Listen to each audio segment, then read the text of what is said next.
BJP का बागी देगा बीजेपी को ही टक्कर। आरएसएस का योद्धा नरोत्तम मिश्रा के गढ़ में करेगा तहलका। एमपी के दतिया में मुकाबला होगा दिलचस्प। हाई प्रोफाइल सीट पर कांग्रेस ने कर दिया बड़ा खेल।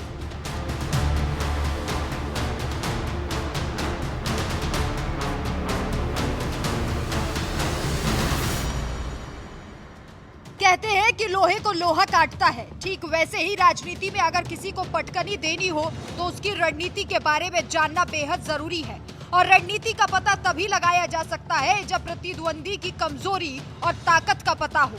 मतलब अगर बीजेपी को हराना है तो पार्टी के अंदर खाने की मजबूती और कमजोरी को जानना होगा। इसके लिए कांग्रेस ने अपना ट्रम्प कार्ड चल दिया है। मध्य प्रदेश में 230 विधानसभा सीटों के लिए जैसे जैसे मतदान की तारीख पास आ रही है, वैसे वैसे तमाम राजनीतिक दलों की धड़कनें बढ़ती जा रही हैं। कांग्रेस और बीजेपी अपने अपने चुनावी योद्धाओं के सहारे जीत की हुंकार भर रही है।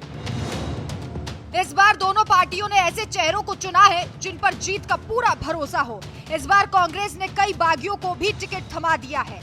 हाई प्रोफाइल सीटों पर कांटे की टक्कर देखी जा रही है और एक और ऐसी हाई प्रोफाइल सीट है दतिया। ये एमपी के गृह मंत्री नरोत्तम मिश्रा का गढ़ भी है। नरोत्तम मिश्रा 7 बार के विधायक हैं। उनकी कट्टर हिंदूवादी छवि लोगों को काफी पसंद भी आती है, लेकिन कांग्रेस ने नरोत्तम मिश्रा का तोड़ निकाल लिया है। एमपी के गृह मंत्री को हराने के लिए कांग्रेस ने आरएसएस के पूर्व पदाधिकारी और बीजेपी के बागी को मैदान में उतार दिया, जो आरएसएस की रणनीति और बीजेपी के दांव पेच को बेहतर तरीके से समझते हैं। हम बात कर रहे हैं दतिया से कांग्रेस के प्रत्याशी अवधेश नायक की। ये वही अवधेश नायक हैं जो पिछले विधानसभा चुनावों में नरोत्तम मिश्रा की जीत के सूत्रधार माने जाते हैं। लेकिन कुछ समय पहले से दोनों के बीच काफी अनबन देखी गई। ये अनबन क्यों हुई वो भी आपको बताएंगे, लेकिन सबसे पहले आपको जानकारी दे दे कि आखिर अवधेश नायक हैं कौन, जिन्हें नरोत्तम मिश्रा को पटकनी देने के लिए कांग्रेस ने मैदान में उतारा है। अवधेश नायक ने शुरुआत में 2003 में बीजेपी के टिकट पर चुनाव लड़ा था, लेकिन जीत नहीं हुई। अवधेश नायक के पूर्व सीएम उमा भारती के साथ घनिष्ठ संबंध थे, जिसके कारण वो भारतीय जनशक्ति पार्टी में भी शामिल हुए। साल 2008 में उन्होंने भारतीय जनशक्ति पार्टी से चुनाव लड़ा, लेकिन 2009 के लोकसभा चुनावों के दौरान वो भाजपा में लौट आए। 2013 के चुनाव में नरोत्तम मिश्रा के लिए और पार्टी के अभियान रणनीति के तहत अवधेश नायक ने काम किया। नरोत्तम मिश्रा 11,697 वोटों से जीत गए।